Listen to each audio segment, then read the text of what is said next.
Nobles frères et sœurs dans le Seigneur, que la grâce et la paix de Dieu demeurent avec chacun d'entre nous au nom de Jésus. Merci, je me prénomme Venant. C'est avec deux mains posées sur le cœur que j'aimerais effectuer ce partage de la parole de Dieu sur un thème tellement intéressant. Il s'agit de quoi? Il s'agit de la prière selon la parole de Dieu. Qu'est-ce que la prière? Que peut-on connaître et comprendre de la prière qui honore Dieu? Amen. C'est le sujet vous intéresse, alors suivons la suite. Nous prenons 1 Thessaloniciens chapitre 5, le verset 17, il est écrit: priez sans cesse. Le verset 18, rendez grâce en toutes choses, car c'est à votre égale la volonté de Dieu en Jésus-Christ. Le verset 17 encore, priez sans cesse. Avez-vous remarqué qu'il n'est pas dit demander sans cesse? C'est écrit prier sans cesse. C'est quoi la prière? Bien-aimé, la prière n'est pas le simple fait de demander des choses à Dieu. Non. Parce que même si on vous demande de demander des choses à Dieu, je vous assure, au bout de 8 heures, de 12 heures de temps, de 24 heures de temps, si vous priez, vous demandez des choses à Dieu pendant 8 heures, 10 heures de temps, au bout de 8 heures, vous serez fatigué. Vous n'aurez plus rien à dire à Dieu. À moins que vous répétez jusqu'à vous fatiguer. Donc quand Dieu disait, quand le Seigneur dit priez sans cesse, il faut savoir exactement de quoi est-ce que Dieu parle. Je vous ai dit que le fait de demander quelque chose à Dieu, ce n'est pas seulement ça qui fait la prière. C'est quoi le terme prière? La prière est une causerie avec Dieu. C'est une conversation avec Dieu. C'est un dialogue. C'est une communication. C'est un entretien avec Dieu. C'est une causerie avec Dieu. Et dans une causerie, nous parlons à Dieu et Dieu nous parle aussi. C'est l'ensemble de tout cela qui constitue ce qu'on appelle la prière sans cesse. Amen. La prière est une communication, un entretien, une causerie, un dialogue avec Dieu. Tu parles à Dieu et Dieu te parle. Pour vous aider donc à bien comprendre les choses, je classe donc les choses en deux parties. Il y a l'homme qui s'adresse à Dieu et deuxième partie où Dieu s'adresse à l'homme. C'est l'ensemble de tout cela qui constitue donc la prière sans cesse. Bien, mais je commence avec la première partie où l'homme s'adresse à Dieu. Notez une chose, c'est que l'homme s'adresse à Dieu de 4 façons. Je l'ai résumé en 4 façons. La première façon, c'est que l'homme s'adresse à Dieu en parlant. Oui, quand tu parles à Dieu, tu es en train de t'adresser à Dieu. Et quand tu t'adresses à Dieu, il faudra le faire avec quoi? Sincérité, étant dans la vérité, voyez-vous, et surtout avec respect, dans la foi. Quand nous remarquons la manière que les gens prient de nos jours, on voit un mépris envers Dieu. Seigneur, écoute-moi, Seigneur, donne-moi. La question que je voudrais, en s'embrouillant, la question que je vais vous poser, c'est que, est-ce que c'est comme ça que vous vous adressez à vos patrons dans vos lieux de service? Est-ce que c'est comme ça que vous vous adressez à votre président? Jamais! Là-bas, on parle posément parce qu'on est sûr qu'il nous écoute. Bon, à plus forte raison, Dieu. Si on est sûr respectueux comme ça quand on s'adresse à l'homme, à plus forte raison, Dieu. Dieu n'est pas sourd, il n'est pas muet. Il n'est pas fou. Il faut taper la main, il faut te crier, il faut gronder, il faut se répéter pour que Dieu puisse nous entendre. Non, Dieu sait même de quoi nous avons besoin avant que nous lui demandions quoi que ce soit. Il sait déjà de quoi nous avons besoin. Mais il nous permet de parler juste pour nous faire honneur. Juste, c'est comme un enfant. Quand tu connais bien le problème de ton enfant, mais tu permets à ton enfant de pouvoir s'exprimer afin qu'il puisse se libérer, qu'il se sente à l'aise, qu'il se sente honoré quand même que tu l'écoutes. Mais c'est pas que tu ignores. Dieu connaît tout. Dieu n'ignore rien. Et quand on parle à Dieu, nous devons lui parler selon sa volonté aussi. 1 Jean 5, le verset 14, ça veut dire que si nous demandons quelque chose à Dieu, nous avons cette assurance auprès de lui, que si nous demandons quelque chose selon sa volonté, il nous écoute. Ne prions pas au hasard, il faut savoir quoi dire à Dieu. Apprenons à nous entendre quand nous parlons à Dieu. On ne dit pas Dieu n'importe quoi. Amen. Est-ce que c'est trop clair? On parle à Dieu par nos paroles. N'est-ce pas? J'ajoute le deuxième point. On parle à Dieu, on s'adresse aussi à Dieu par les chansons. Oui, quelqu'un peut te parler par les chansons. Hein. On parle à Dieu par les chants. Les chansons qui honorent Dieu. Les chansons qui cadrent avec la volonté de Dieu. Voilà, quand on s'adresse à Dieu par les chants, c'est toujours une manière de prier, de nous adresser à Dieu. Ça fait partie de la prière. Voici donc là où les gens n'ont pas compris ça. Quand nous parlons à Dieu, ou bien que nous chantons à Dieu, il faut savoir que il y a certains paramètres à tenir compte quand on veut parler à Dieu. Premièrement, ne disons pas à Dieu de nous donner ce qu'il nous a déjà donné. Ne disons pas à Dieu, il faut tenir compte de ta position en Christ, si tu es enfant de Dieu ou pas. Parce qu'il y a des choses et certaines chansons qui ne sont pas désignées pour les enfants de Dieu. C'est désigné pour les païens. Les gens d'aujourd'hui ne font plus le discernement. Ils mélangent tout. Ils pensent que c'est la mélodie, la belle voix qui impressionne Dieu. Non, Dieu veut que Dieu regarde ce que tu lui dis. Je prends un exemple. Imaginez votre enfant qui vient vers vous. Votre enfant, il vient. Papa ou maman, fais de moi ton enfant, pardon. Fais de moi ton enfant, pardon. Donne-moi, fais-moi ton enfant. Mais tu vas dire que tu es fou, tu as perdu la tête. Tu es déjà mon enfant. Rends plutôt grâce du fait que tu sois mon enfant ou bien que tu es déjà mon enfant. Mais malheureusement, les gens aujourd'hui, ils demandent à Dieu, Seigneur, fais de moi ton enfant, alors qu'ils sont déjà enfants de Dieu. D'autres, bien aimés, ce sont les païens qui doivent prier comme ça, que Seigneur, pardon, fais-moi ton enfant. Toi qui es déjà véritablement enfant de Dieu, né de Dieu, tu dois plutôt rendre grâce à Dieu de ce que Dieu a fait de toi. Soyons cohérents quand nous prions. C'est ça, prier dans la volonté de Dieu. Savoir quoi dire à Dieu. Voici une autre chanson que les gens chantent souvent. Jésus, je viens à toi, tel que je suis, prends-moi. Donc, toi qui es véritablement enfant de Dieu, c'est à ce moment que tu es en train de venir à Jésus. Et tu demandes de te prendre. Non, tu es déjà en Jésus. Il t'a déjà pris. Tu lui appartiens. Tu es en lui et il est en toi. Bien, ça, c'est une chanson. C'est pour les païens. C'est eux qui veulent venir à Jésus. C'est à eux de chanter cette chanson. Ce n'est pas nous, enfants de Dieu. Parce que nous sommes déjà en lui. Jésus, je suis en toi. Comme ton enfant. Gloire à toi. Tu es enfant de Dieu. Tu es en lui. Et tu lui donnes gloire. C'est comme ça que les enfants du royaume doivent chanter et prier. Pendant que les enfants du monde doivent plutôt prier de venir. Seigneur, reçois-moi parce qu'ils sont encore dehors. Un enfant de Dieu est né dans le royaume de Dieu. Il est en présence de Dieu. Il demeure dans la présence de Dieu. Le jour que tu es né de nouveau, tu es né dans la présence de Dieu et tu y demeures. Donc, prêtons attention à ce que nous disons à Dieu. Ne soyons pas incohérents dans nos prières.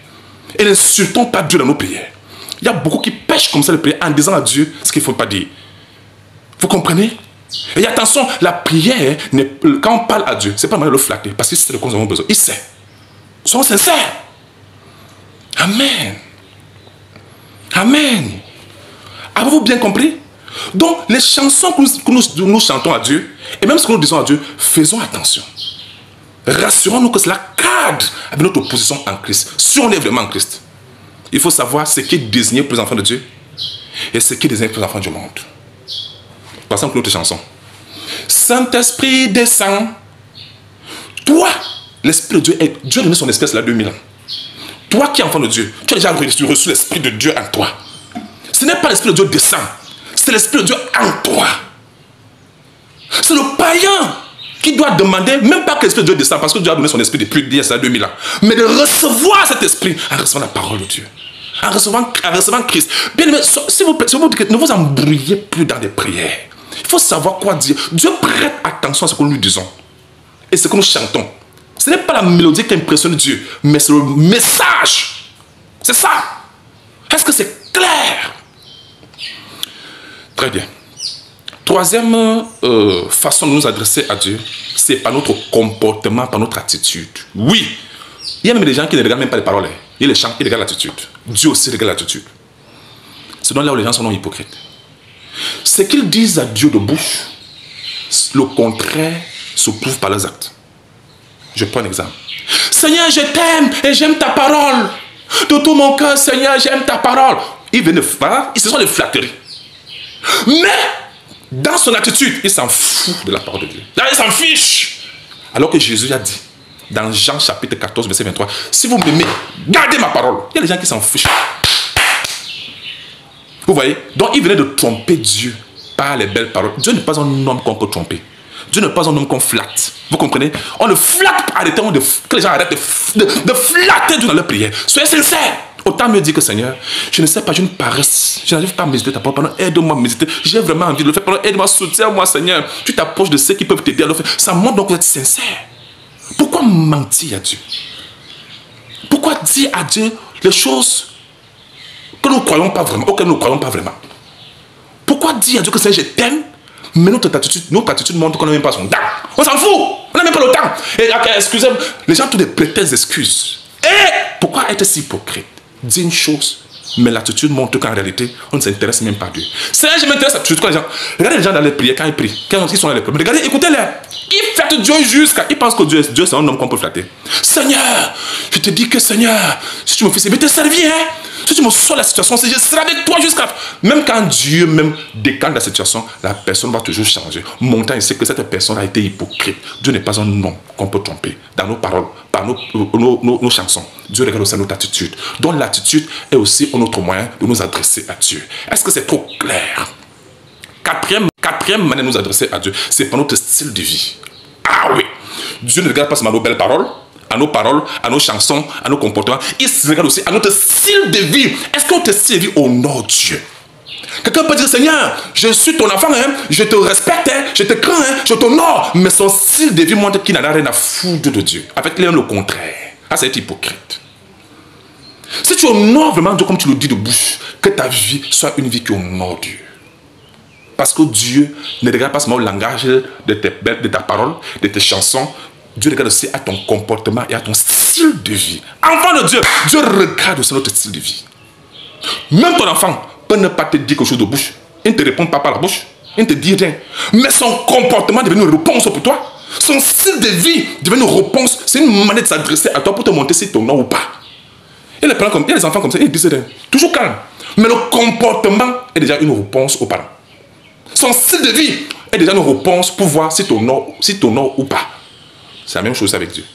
Mais bien aimé, les paroles que nous adressons à Dieu, je vais vous montrer quelles sont les différentes étapes de la prière une autre fois, n'est-ce pas? Les différentes étapes de la prière, n'est-ce pas? Quand on parle à Dieu, ça c'est notre enseignement. Mais je vous donne les grandes lignes. Quand on s'adresse à Dieu, ça fait partie de la prière. Mais ils comprennent les demandes. Hein? Mais rassurons-nous qu'en tant qu'enfant de Dieu, on demande. Il faut savoir qu'on n'a rien à demander à Dieu en fait, parce qu'on a tout reçu en Jésus. Ah oui. Donne-moi en Jésus-Christ, ce n'est pas comme ça. On a tout reçu en Jésus-Christ, c'est qu'on devons nous rendre grâce. C'est écrit dans 1 Thessaloniciens, chapitre 5, le verset 18. Il dit, rendez grâce en toutes choses, car c'est à votre égal la volonté de Dieu en Jésus-Christ. Voici un passage que les gens ne connaissent pas. Enfants de Dieu, écoutez-moi, voici un passage que les gens ne connaissent pas. 1 Corinthiens, chapitre 3, le verset 21. Regardez. Que personne donc ne mette sa gloire dans les hommes, car tout est à vous. Pas que tout sera à vous. Tout est déjà à vous. Les gens ne savent, ils connaissent même pas le verset. Le verset 22. Soit Paul, soit Apollos, soit Céphas, soit le monde, soit la vie, soit la mort, soit les choses présentes, soit les choses à venir. Tout est à vous. Tout est déjà à nous. Les gens ne savent même pas ça. Ils ne sont même pas au courant. Enfant de Dieu, on ne demande pas n'importe quoi à Dieu. Dieu nous a tout donné. Rendons grâce tout le temps. Vous avez compris? Il y a des gens qui ne savent même pas ça. Pourquoi c'est dit dans Jacques 4, verset 3, que vous demandez, vous ne recevez pas. Parce que vous demandez mal, car le but satisfait vos passions. Les gens demandent des choses qu'ils n'ont pas reçues. Comment? Regarde un peu ton enfant. Fais de moi ton enfant. Tu es déjà un enfant de Dieu. Rends grâce. Est-ce que c'est trop clair? Merci. Nous avons déjà fini avec les 4 manières par lesquelles nous nous adressons à Dieu. N'est-ce pas? Maintenant, la deuxième partie, c'est quand Dieu s'adresse à nous. Comment est-ce que Dieu s'adresse à nous? Dieu s'adresse à nous de plusieurs manières. Vous pouvez lire cela dans Job chapitre 33, le verset 14 au verset 18. La Bible dit que Dieu parle tantôt d'une manière, tantôt d'une autre, n'est-ce pas? Et l'on y prend pour garde. Dieu nous montre ça. Il ne parle pas des songes, pas des visions nocturnes, pas des hommes, quand les hommes sont livrés à un profond sommeil. Et quand ils sont endormis sur leur couche, alors il leur donne des avertissements et met le sceau à ses instructions. Vous pouvez lire la suite. Vous savez que Dieu parle de plusieurs manières. Dieu peut te parler par des hommes. Dieu peut te parler par les circonstances de la vie. Dieu peut te parler par sa parole, n'est-ce pas? Dieu peut nous parler par des visions, par des rêves, par les circonstances de la vie, par les hommes. Mais le problème avec ces différentes manières, c'est que on ne saura pas vraiment si c'est de Dieu, si ça vient de Dieu, mais ça vient du diable. On ne saura pas. Mais, ou bien ça vient de nous. Mais pour vraiment en être sûr, il faut tout examiner à la lumière de la parole de Dieu. Voilà pourquoi le Seigneur dit cela, qu'il met le sceau à ses instructions. Job 33. Donc quand c'est Dieu qui parle, ou bien quand c'est Dieu qui te montre des choses, il met le sceau. Le sceau, ça veut dire que c'est conforme à sa parole. Parce que Christ, qui est la parole de Dieu, c'est le sceau pour la parole de Dieu. Ça veut dire que Dieu il te fait comprendre que les instructions que tu reçois là, il doit y avoir le sceau de la parole de Dieu dans ça. Ça veut dire que ça doit être conforme à la parole de Dieu. Bien aimé, vous savez, nous devons faire très attention. Il y a certains conseils, comme on pense que ça vient de Dieu alors que ça vient des hommes, ça vient du diable. Donc, même quand l'homme fait de te conseiller, va examiner la parole de Dieu pour voir si c'est vraiment de Dieu ou pas. Parce que Simon-Pierre avait conseillé Jésus. Les conseils ne venaient pas de Dieu, ça venait des hommes. Et Jésus a dit quoi? Arrière de moi, Satan. Combien de vies ont été détruites parce qu'ils ont suivi les conseils sans discernement? Combien de visions, combien aujourd'hui sont dans la ruine parce qu'ils ne suivent que leurs rêves, leurs visions, mais ils ne les examinent pas la parole de Dieu. C'est un danger. Et non seulement il faut examiner les choses, mais même quand c'est Dieu qui vous montre les choses, même quand c'est Dieu qui vous parle, pour être sûr que c'est vraiment Dieu, pour comprendre le langage de Dieu, pour comprendre ce que Dieu t'a montré, ce que tu as entendu de Dieu, il faut comprendre les Saintes Écritures. C'est la parole de Dieu qui explique tout ce que Dieu nous montre, tout ce que Dieu nous dit dans la vie. Est-ce que c'est clair? Si vous ne comprenez pas les Saintes Écritures, vous ne comprendrez rien de tout ce que Dieu va vous montrer dans la vie, de tout ce que vous allez entendre dans la vie, de tout ce que vous allez vivre dans la vie. Vous n'allez rien comprendre. Et c'est comme ça que les gens répètent les mêmes erreurs, parce qu'ils n'ont rien compris, parce qu'ils ne comprennent rien de la parole de Dieu. La parole de Dieu explique tout ce que Dieu nous montre et nous fait entendre. Parce que tu peux voir quelque chose. Si tu ne comprends pas ce que tu as vu, tu es toujours aveugle. Tu peux entendre quelque chose de Dieu, mais si tu ne comprends pas ce que tu as entendu, tu es toujours sourd. Or, la parole de Dieu nous aide à être éclairés sur tout cela. Si vous voulez comprendre tout ce que Dieu nous montre, tout ce que Dieu vous fait entendre, il faut comprendre les Saintes Écritures. La parole de Dieu est indispensable dans la marche chrétienne, dans la vie avec Dieu. Est-ce que c'est trop clair? Bien aimé, il faut savoir que quand nous nous adressons à Dieu et quand Dieu s'adresse à nous, les deux sont importants, mais qu'est-ce qui est plus important? C'est quand tu parles au patron, au président, mais c'est quand le président te parle. C'est quand le président te parle.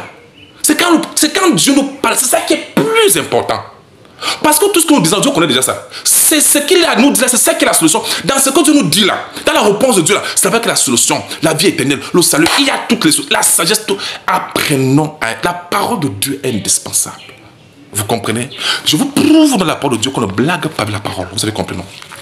Proverbe chapitre 28, nous lisons le verset 9, il est écrit. Si quelqu'un détourne l'oreille, comme ça, pour ne pas écouter, la loi, ça dit la parole de Dieu, la Bible dit, sa prière même est une abomination. Dans la version semaine, c'est écrit, sa prière même est en horreur. Si quelqu'un ne veut pas écouter la parole de Dieu, Dieu dit que quand la personne va prier, sa prière sera une abomination. Ça explique pourquoi il y a plusieurs prières qui ne sont pas exaucées. Parce que les gens veulent seulement que Dieu les écoute, mais ne veulent pas écouter Dieu. Seigneur, écoute-moi, j'ai trop de problèmes, écoute-moi. Dieu dit, non, mon enfant, écoute-moi aussi. Non, Seigneur, je n'ai pas le temps, j'ai trop de problèmes, je n'ai pas le temps, tu vois que j'ai trop de travail. Mais, vous voyez comment les gens sont injustes devant Dieu. Ils veulent que Dieu les écoute, mais ils n'ont pas le temps pour écouter Dieu. Quelle injustice! C'est pourquoi beaucoup de prières ne sont pas exaucées. Si quelqu'un détourne l'oreille pour ne pas écouter la parole, Dieu dit que sa prière même est une abomination. Combien aujourd'hui aiment bien prier, parler à Dieu, alors qu'ils ne veulent pas écouter de Dieu? Combien sont disposés à écouter de Dieu? Les gens ne savent pas que c'est ce que Dieu a te dit qui est plus important. C'est là-bas que se trouvent les solutions. Mais les gens sont plus prompts à écouter. Ils ne veulent plus rien écouter. Ils veulent seulement parler à Dieu. Oh, Seigneur. Vous savez ce que Dieu avait dit dans l'Ecclésiaste? Ecclésiaste chapitre 5, le verset 1. Il dit, ne te presse pas d'ouvrir la bouche et que ton cœur ne se hâte pas d'exprimer une parole devant Dieu. Car Dieu est au ciel, toi tu es sur la terre, que tes paroles soient donc peu nombreuses. Les gens sont seulement pressés de parler. Qu'est-ce que tu as dit à Dieu? Je ne suis pas en train de ne pas parler à Dieu. Je te veux dire que même quand on parle à Dieu, soyons prompts à écouter aussi les leçons que Dieu a à nous donner. Sa parole. Vous comprenez? Ces instructions. Quand vous finissez de prier, de parler à Dieu, prenez aussi le temps d'écouter la parole de Dieu. Dans la vie, écoutez plus la parole de Dieu. Parce que c'est ce que Dieu va nous donner là, qui va nous dire là. C'est ce qui va nous dire, qui va nous donner la sagesse, l'intelligence. Même dans notre vie de prière, de savoir même quoi dire à Dieu dans nos prières. La Bible dit que ton cœur laisse à toi d'exprimer parole. Et que ta bouche, les gens laissent parler. Non. Il y a beaucoup qui pêchent même dans les prières. Parce que ce qu'ils disent à Dieu, ça n'honore pas Dieu. Que ton cœur ne bavarde pas trop. Et que ta bouche ne parle pas beaucoup. Enfant de Dieu, apprenons à écouter la parole de Dieu. La parole de Dieu nous donnera la sagesse de savoir comment prier de manière à être exaucé. La parole de Dieu nous donnera la sagesse de comment faire pour honorer Dieu. Le point, c'est que les gens sont seulement pressés à parler. Oh, apprenez aussi à écouter. Plus à écouter. Amen. C'est dans ce que Dieu dit là. C'est là-bas que se trouvent les solutions, le salut et la vie éternelle. La sagesse et l'intelligence, c'est là-bas que se trouve tout. Dans leur détresse, ils criaient à l'Éternel. L'Éternel envoya sa parole et les guérit. C'est comme ça que ça se passe au livre de Psaume. Vous avez compris? Très bien. Donc, en conclusion, dans les bien-aimés, je veux que vous compreniez donc que la prière est une causerie avec Dieu. Vous comprenez? Voilà. Et dans la causerie, vous pouvez parler à Dieu. Ça fait partie de la prière. Même les demandes font partie de la prière. Mais attention, nos chansons de louange, les chansons que nous adressons, ça fait toujours partie de la prière. Troisièmement, notre comportement fait partie de la prière sans cesse. Quatrièmement, même notre style de vie fait toujours partie de la prière. Dieu regarde aussi à ça. Qu'est-ce que vous pensez? Oui. De l'autre côté, quand Dieu nous parle, ça fait partie de la prière. Quand Dieu nous exhorte, nous écoutons les bons enseignements du Seigneur comme ça, ça fait toujours partie de la prière. Même nos actions de grâce que nous faisons pour Dieu, ça fait toujours partie de la prière. Quand nous donnons des leçons, ça fait toujours partie de la prière.